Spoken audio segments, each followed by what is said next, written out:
Halo, selamat siang. Ketemu lagi dengan aku, Via. Dan aku Ica. Di YouTube channelnya Mamis Daily di segmen MD Conversation.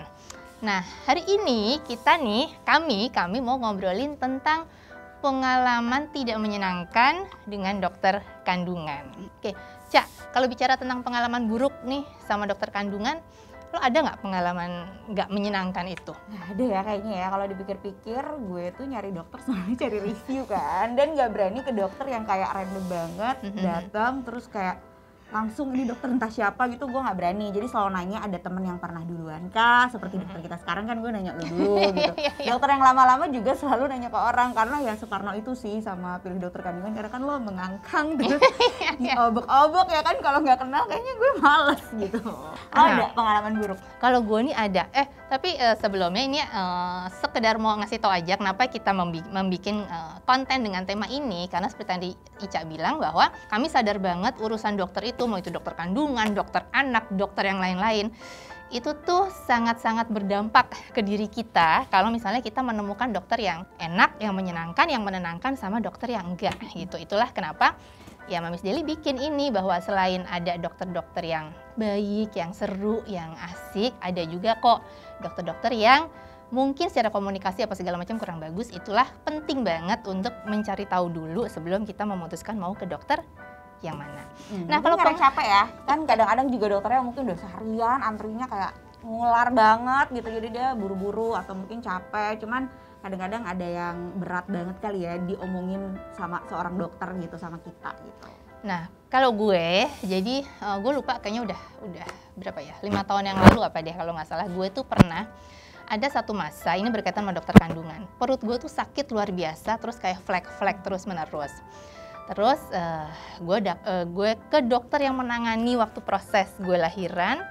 Dokter itu bilang bahwa enggak, ini cuman kecapean. Tapi gue merasa bahwa enggak, harusnya sakitnya enggak begini. Sampai akhirnya gue memutuskan nyari dokter lain, second opinion, dokter senior di daerah Melawai lah ya. Udah sampai USG transvaginal, terus dibilang sama juga, ini kecapean doang. Gue nyari lagi opsi ketiga, ke dokter senior lagi, ke rumah sakit bagus banget di Jakarta Pusat. Sampai di satu titik gue oke, mungkin ini nggak ada hubungannya sama kandungan. Jadi gue ke dokter internis untuk periksa abdomen. Jadi satu hari nih setelah gue lagi pipis di kamar mandi, gue nggak bisa berdiri. Di momen itu gue mikir, ini nggak lucu nih gue mati di kamar mandi. Saking sakitnya, gue ke dokter internis lah. Dokter itu bilang, kamu nggak ada masalah di abdomen kamu, tapi saya suggest kamu ke ada satu dokter kandungan di rumah sakit yang sama. Ini dokter masih muda tapi dia pinter banget. Gue ceritain lagi, itu dokter langsung bilang, kamu kayaknya hamil di luar kandungan deh. Asli gue shock banget. Terus gue bilang, nggak mungkin. Kamu tau dari mana kalau nggak mungkin? Kan itu flek-flek itu kan mens. Kita tes ya, bener loh gue hamil. Pas di USG ternyata iya, gue tuh si janin itu nggak masuk ke dalam rahim tapi di saluran tuba falopi. Lo kebayang gue datang untuk periksa yang gue pikir ya udah cuman capek-capek doang, tapi hari itu juga gue harus operasi sesar. Ketika gue bilang kalau saya nggak mau gimana dok, karena besoknya gue mau pulang kampung karena itu lagi puasa. Tapi ada janin menempel di luar rahim, terus lo mau pulang kampung, terus gimana ya? Terus, ya maaf kan dulu kan belum di Mamis Daily, jadi aku tidak tahu. Nah terus dokter sampai ngomong kayak begini, ya udah kalau misalnya kamu mau pulang, tapi kamu harus tanda tangan surat pernyataan. Jadi kalau sampai kamu meninggal udah sampai begitu, karena ternyata perdarahannya udah sampai usus. Itulah kenapa penting banget mencari opini-opini kedua, ketiga, keempat. Nah, Mamis Daily sudah mengumpulkan beberapa pengalaman dari komunitas kami tentang pengalaman tidak menyenangkannya dengan dokter kandungan. Jadi sekarang aku sama Ica mau bacain ya. Pengalaman pertama, ini aku bacain ya ceritanya ya. Baru lahiran nggak sempet IMD karena detak jantung bayi hilang saat proses melahirkan. Jadi pas lagi dijahit dan lain-lain, bayi dibawa dokter, nggak tahu kemana jujur. Pas udah kelar mau jenguk bayi, dokternya bilang begini, Bu maaf ya anaknya cacat, mau nangis dong gue, shock.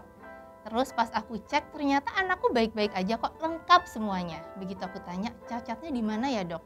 Dokternya cengengesan terus bilang begini, enggak kok Bu, cuman bercanda aja biar itu nggak tegang. Bercanda pala lo, Enggak sih, ini nggak bercanda Iya, emang, nggak Bo. lucu tapi nggak panik kali ya kan, apalagi kalau ada nenek kakek keluarga besar di situ, itu kan gila ya, kepanikan Seluruh seluruh dibilang anaknya keluarga. cacat. Enggak Dok, itu nggak lucu ya, sekedar informasi buat dokter. Itu bukan prank yang lucu ya. Oke, selanjutnya. Nah ini sedih banget sih, jadi banyak cerita-cerita, banyak juga yang ceritanya tuh bukan masalah dokternya ya, kayak misalnya masalah rumah sakitnya, antrinya kurang nyaman apa segala macam, tapi ada juga nih yang masalah dokternya seperti udah tahu aku preeklamsia, tapi dokternya tetap nggak mau ngomong. Ini gue nggak paham nih kenapa dokternya nggak mau ngomong ya. Alhasil bayiku pergi setelah lahir. Nggak ngerti sih gue kalau dokter nggak mau ngomong, maksudnya ya emang buruk ya kalau kalian nonton drama Korea Hospital Playlist, itu tuh banyak banget dokter-dokter yang memang susah banget untuk menyampaikan kabar buruk, tapi kan nggak mungkin gitu ya lu nggak ngomong. Nah mungkin ini juga nggak sih, nggak tahu ya kalau misalnya mungkin ada salah satu penonton di sini yang juga dokter kandungan, kayaknya komunikasi itu juga perlu deh, dokter-dokter tuh belajar berkomunikasi, karena ya itu mereka kan tidak hanya menyampaikan informasi-informasi yang menyenangkan, tapi kalau kasus-kasus kayak begini, kondisi-kondisi yang nggak baik, mungkin mereka juga nggak enak atau nggak tahu cara ngomongnya, tapi itu penting gitu sih kalau menurut gue ya. Oke, cerita berikutnya. Pas mau USG, pantatku ditatakin pakai panci. Terus perawatnya masukin lah alat USG-nya ke vagina. Ditinggal dong sama dokternya ke toilet dengan posisi alat itu ngegantung. Karena lo paham kan? Lo paham kan ya? Buat yang udah pernah ke dokter kandungan kan, ketika lo mesti membuka, ngangkang, dimasukin alat, itu aja udah nggak nyaman. Apalagi terus begitu alatnya masuk, dah ditinggal dulu, terus alat itu ngegantung-gantung. Masa sih cacar bebek? Enggak, ini alat-alat itu loh, alat USG-nya. Iya. Alright. Enggak sih, enggak begitu ya harusnya ya. Nah, kayak penting banget kan, makanya kalau nanya ke teman kalian, udah pernah apa belum? Kan lo bisa jawab, gila lo gue kemarin digantungin gitu kan. Ya nggak bakalan ke situ lagi gitu. Emang kita butuh ya review-review kayak gini sebenarnya. Ini ada lagi nih, ini juga agak-agak apa gitu ya. Pas kepleset depan kamar mandi, ini lagi hamil ceritanya. Cek ke SPOG deket rumah, dibilang paling bayinya sumbing, Bu. Apakah ada hubungannya ibu jatuh sama bayi sumbing? Itu dulu yang pertama. Yang kedua, kenapa harus bilang kayak gitu? Gue heran banget nih sama hal kayak gini. Menjelek-jelekan objek yang lain karena dianggap lebih mahal lah, lebih inilah, lebih itulah.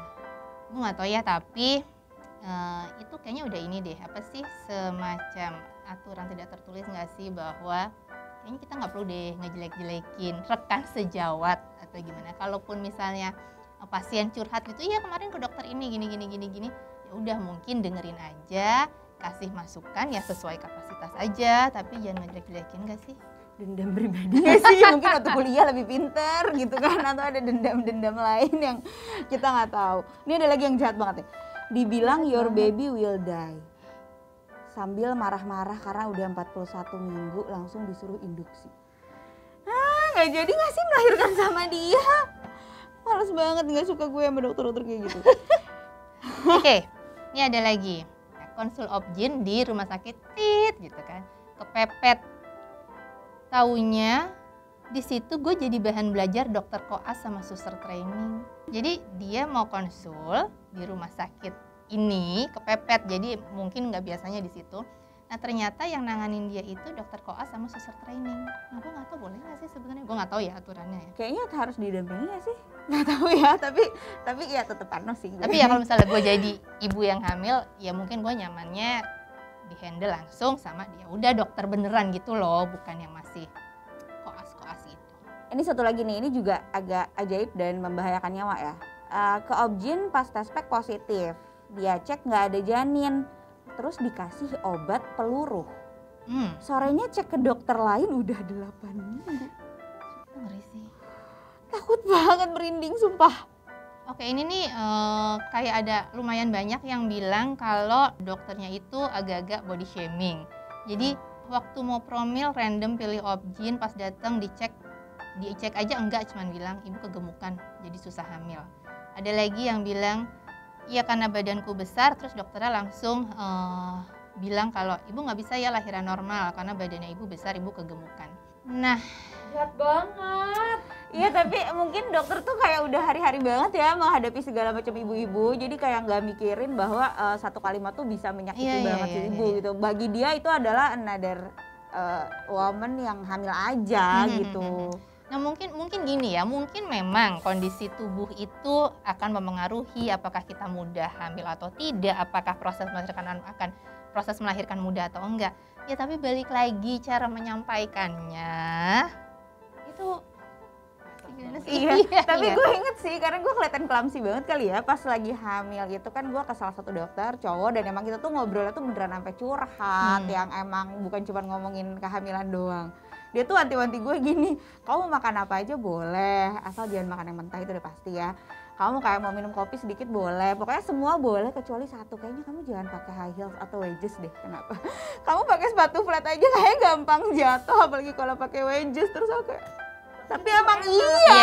Nah itu sih balik lagi cara penyampaiannya. Iya, cara penyampaiannya dan kayak seakrab apa sih kita sampai lu bisa ngomong kayak gitu. Ini ada lagi nih, pas lagi mabok-maboknya malah dibilang bakal berat buat kamu sampai 9 bulan nanti. Terus harus apa kalau berat? Dokter mau bantu saya apa? Nggak suka deh gue. Iya, di saat kita tuh selalu bilang bahwa iya kita harus support ibu hamil apa segala, tapi terus tenaga kesehatan yang menghandle-nya aja bisa mengeluarkan statement-statement begitu tuh. Ini ada juga yang gila nih. Suaminya ganteng, nggak takut direbut cewek lain. Serius? Lu ngapain sih ngomong begitu? Terus nih ada juga ini yang gila satu lagi. Oh semua gila, itu Iya, semua gila. Bener. Kalau istrinya kesakitan pas ML dipaksa aja, badan gede masa nggak tega? Dokter, maaf ya, urusan seks walaupun sudah menikah pun ya, itu istri berhak loh dok untuk menolak, nggak bisa tuh. Kenapa harus begitu dipaksa? Hey. Dan kenapa dokternya ngurusin banget? Bentar lagi pasti di komen ditanyain nih.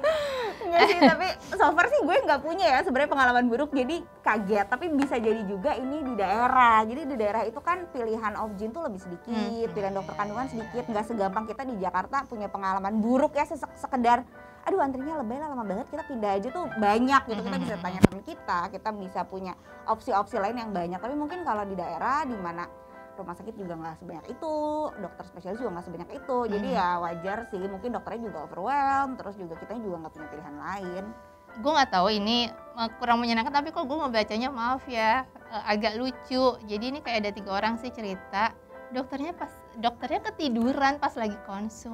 Nggak paham sih gue, maksudnya dia Mungkin capek banget gak sih apa gimana, tapi enggak sih. tapi lagi duduk kan, kita lagi konsul terus dia gini, gimana? Nggak ngerti gue. Gue selanjutnya kepingin nanya, begitu lo tahu dokter lo tuh ketiduran lo gimana? Lo Dok. keluar, terus lo yang dok bangun. Kayaknya nggak ya ketiduran ya, nggak paham gue. By the way, tapi itu kan ada suster dong. Harusnya Iya kan ada sih, suster ya, jadi nah. gimana susternya coba? Susternya yang bangunin dok, Iya, masih ada asli. pasien.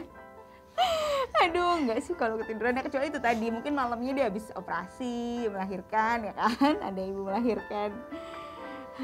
Dibilang gini, nggak bisa punya anak di kunjungan kedua, langsung cabut saat itu juga. Sekarang anak saya sudah 2. Gimana ya? Iya. Aduh dokter, kamu bukan Tuhan. Nah ini sih yang rada gawat. Pas pertama masuk ruangan ditanyain, udah nikah belum? Nah itu adalah miskonsepsi umum ya, bahwa yang ke dokter kandungan adalah kamu sudah pernah nikah, kamu sudah berhubungan seksual, padahal enggak loh. Kayak sederhana misalnya kalian belum nikah tapi mensnya sakit banget, itu kan ke dokter kandungan juga. Atau enggak apapun lah yang berhubungan sama mens, sama rahim, sama segala macam itu ya lu harus ke dokter kandungan. Jadi enggak boleh sih menurut gue dokter kandungan nanya udah nikah belum, urusan lu apa gitu. Nah, ada yang keputihan, SPOG-nya bilang makanya jangan jorok, dikasih obat nggak sembuh-sembuh, pas ke dokter lain ternyata masalah hormon. Sebel banget udah dibilang jorok ternyata bukan karena kita jorok. Tapi aduh. Iya sih kalau gue lihat tuh benang merahnya tuh ini deh, Komunikasi ya. komunikasi. Iya, cara menyampaikan informasi, cara menegur perlu deh dimasukin mungkin di Mata kuliah. ilmu di mata kuliah ketika fakultas masih di fakultas kedokteran, dimasukin kali ya ilmu komunikasi. USG transvaginal sakit dan dokternya cuek aja, pas ku infoin tetap lanjut, nggak sensitif banget. Ini iya sih, karena salah satu hal yang bikin gue milih dokter objin gue ya, ada di Bandung satu, di Jakarta satu. Keduanya tuh kayak memvalidasi bahwa kalau aku takut ya iya sabar dulu ya Bu ya. Kayak bener-bener kukukin banget, karena gue setakut itu kan, apalagi adegan waktu dijahit abis melahirkan itu ya. Kan banyak banget tuh orang cerita yang udah jejeritan tapi tetap dijahit karena kayak tahan aja, udah kuat melahirkan kok nggak kuat dijahit gitu. Kalau dokter gue tuh bener-bener yang dibius pelan-pelan, terus kayak kalau udah mulai kerasa saya tarik benang bilang lagi ya, nanti saya kasih bius lagi gitu. Jadi yang bener-bener aku tuh harus nyaman gitu, karena ya traumatik banget nih sih kalau melahirkan dengan kondisi dokter kayak gitu, sakit banget, dokternya juga jutek, udah mau punya anak juga susah ya kan, udah cukup trauma lah gitu. Nih ada nih satu lagi, pernah salah colok waktu mau USG dalam, harusnya lewat anus karena masih nona tapi jadi lewat depan. Nah itu jahat sih. Tapi gue nggak tahu ya, apakah dokter-dokter kandungan tuh berpikir bahwa setiap yang datang itu berarti sudah menikah, sudah pernah berhubungan gitu. Mending diomongin ya dia dokternya dong, dari awal ya maksudnya. Jadi nggak salah. Tapi suka nervous juga sih, maksudnya ya paham lah ya, lo masuk ke dalam dokter kandungan terus lo kayak nggak tahu aja kalau itu tuh harus diomongin. Jadi emang enaknya sih ditemenin orang tuanya ya. Kalau masih kecil maksudnya. Oke, jadi udah ya itu ya. Sebenarnya ada banyak juga, tapi ini kayak kami tuh pilih yang benar-benar membuat gitu loh, membuat shock begitu. Kalau dari hasil curhat para mamis-mamis ini, beberapa hal yang kami simpulkan sih itu tadi, komunikasi itu penting, baik dari pihak dokter maupun dari pihak pasien, ya nggak sih? Terus seperti tadi Ica bilang, kalau misalnya mau ke dokter kandungan atau ke dokter manapun lah, mendingan kalau kita tahu kita tuh orangnya pelupa, bikin list pertanyaan apa aja yang mau ditanya, sama sebelum memilih dokter, benar-benar dicari tahu dulu sih ya. Dan juga ini nggak generalisir ya, maksudnya emang dari tadi pengalamannya buruk semua, tapi yakin banget kan banyak juga yang pengalamannya baik-baik aja seperti aku gitu. Dan orang-orang kayak kita gini nih yang punya pengalaman baik justru kasih info dokternya siapa, di mana, jadi mungkin bisa jadi referensi buat ibu-ibu lain juga. Karena aku yakin sih banyak juga dokter yang baik-baik aja, karena buktinya aku di 3 rumah sakit punya 3 objin dan 3-tiganya baik-baik aja, karena ya itu tadi nanya-nanya referensi sana sini gitu. Meskipun kadang-kadang kalau nanya referensi biasanya dikasih dokter yang antriannya tuh rada-rada gitu kan. Cuman banyak juga kok dokter yang nggak ngantri dan oke-oke aja. Apalagi lagi COVID gini nggak terlalu ngantri sih, karena kalian datang sesuai jam yang udah direservasi duluan gitu. Jadi buat yang berencana mau hamil atau yang lagi hamil atau yang mungkin pernah punya pengalaman buruk sama dokter kandungan, jangan takut karena masih banyak dokter-dokter kandungan di luar sana yang menyenangkan, yang baik, yang informatif, yang komunikasinya enak dan menenangkan. Tetap semangat! Nah kalau mami semua punya nih referensi atau rekomendasi dokter kandungan atau malah punya pengalaman buruk juga yang pengen diceritain, boleh banget langsung aja tulis di kolom komentar atau boleh juga kasih kita ide untuk video berikutnya. Thank you for watching. Bye!